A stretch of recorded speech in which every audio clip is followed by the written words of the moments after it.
Hello बच्चों, let's see this question. And here this question says the political parties are necessary for the democracy. Justify the statement.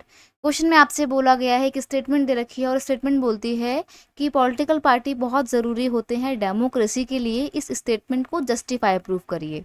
इस question को कुछ इस तरीके से भी पूछा जा सकता है, what is the necessity of the political party for the democracy. Democracy के लिए पॉलिटिकल पार्टी की क्या नेसेसिटी है, मतलब क्या ज़रूरत है वो बताइए। तो बेसिकली हम यहाँ पर ये जानेंगे कि एक डेमोक्रेटिक कंट्री में पॉलिटिकल पार्टीज की क्या इंपॉर्टेंस होती है। क्वेश्चन का की कंसेप्ट है importance of political party in democracy. Democracy में लोकतंत्र पॉलिटिकल पार्टीज की इंपॉर्टेंस। पहला पॉइंट देखिए ये है, without political parties democracies can not exist.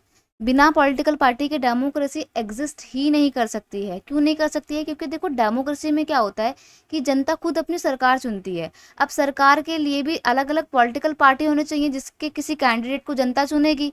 तो जब तक पॉलिटिकल पार्टी नहीं होंगे, कोई कैंडिडेट ही नहीं होगा, तो जनता किसको चुनेगी? और जनता जब किसी कैंडिडेट को चुनेगी ही नहीं, इलेक्ट ही नहीं करेगी, तो डेमोक्रेसी का कोई मतलब ही नहीं रह जाएगा। If we do not have political parties every candidate will be independent. अगर पॉलिटिकल पार्टी नहीं होगी तो सब बोलेंगे मेरी सरकार है, मेरी सरकार है, क्योंकि कैंडिडेट अपने आप में इंडिपेंडेंट होंगे, उनकी कोई पॉलिटिकल पार्टी ही नहीं होगी। तो ऐसे में कंट्री में कोई भी गवर्नमेंट काम कर ही नहीं पाएगी, अनस्टेबल गवर्नमेंट बन जाएगी।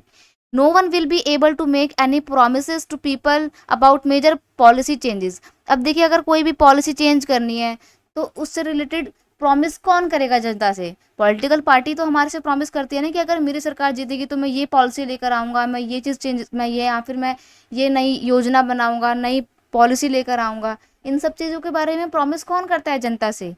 नेता करते हैं, लीडर्स करते हैं, जो कि किसी एक पॉलिटिकल पार्टी से बिलोंग करते हैं। लेकिन अगर कोई पॉलिटिकल पार्टी ही नहीं होगी, लीडर्स नहीं होंगे, तो लोगों से पॉलिसी चेंजेस के रिगार्डिंग प्रोमिसेस कौन करेगा? इसलिए पॉलिटिकल पार्टी होना बहुत ज़रूरी है। द गवर्नमेंट में be form but its utility will remain uncertain. अब देखिए, पॉलिटिकल पार्टी के बिना ऐसा नहीं कि सरकार ही नहीं बनेगी, सरकार बनेगी। मान लीजिए सरकार बन भी गई तो वो सरकार ठीक से काम नहीं कर पाएगी, या फिर उसकी जो एक यूटिलिटी है या उसका काम करने का जो एक तरीका है वो बड़ा ही अनसर्टेन बना रहेगा। एक स्टेबल गवर्नमेंट कभी भी स्टैब्लिश नहीं हो पाती without political party. The role of opposition party in democracy necessitates the existence of political party. अब डेमोक्रेसी में आपको पता है अपोजिशन पार्टी का होना तो बहुत ज़रूरी है। तो अपोजिशन पार्टी का ज़रूरी होना ही पॉलिटिकल पार्टी को क्रिएट करता है। जब अलग अलग पॉलिटिकल पार्टी होगी तो कोई एक पॉलिटिकल पार्टी जीतेगी और बाकी की पॉलिटिकल पार्टीज अपोजिशन का रोल प्ले करेंगी, जो कि डेमोक्रेसी में बहुत इंपॉर्टेंट होता है। इसलिए पॉलिटिकल पार्टीज का होना बहुत ज़रूरी है। सिर्फ एक पॉलिटिकल पार्टी से भी काम नहीं चलेगा। As society became large and complex, they also need some agencies to gather different views on various issues and to present these to government. That is why political parties are needed. अब देखिए, मान लीजिए अगर हम India की बात करें तो इंडिया में कितनी कॉम्प्लेक्सिटी पाई जाती है, कितनी डाइवर्सिटी पाई जाती है। हर किसी के अपने अलग अलग व्यूज़ हैं, देखने के नज़रिए हैं, अपनी अलग अलग डिमांड्स हैं। तो इसी चक्कर में, इसी वजह से इस कॉम्प्लेक्सिटी की आवाज़ को आगे लाने के लिए कॉम्प्लेक्स और डाइवर्स ग्रुप के व्यूज़ को, इश्यूज़ को आगे लाने के लिए या उनके लिए आवाज़ उठाने के लिए लोग गैदर होते हैं, अपनी पार्टी फॉर्म करते हैं और फिर गवर्नमेंट में आके अपने लिए काम करते हैं।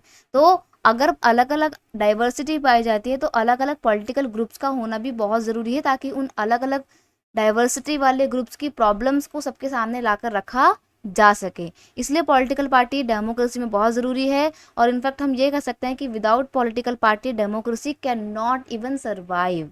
I hope you understood it well. Best of luck.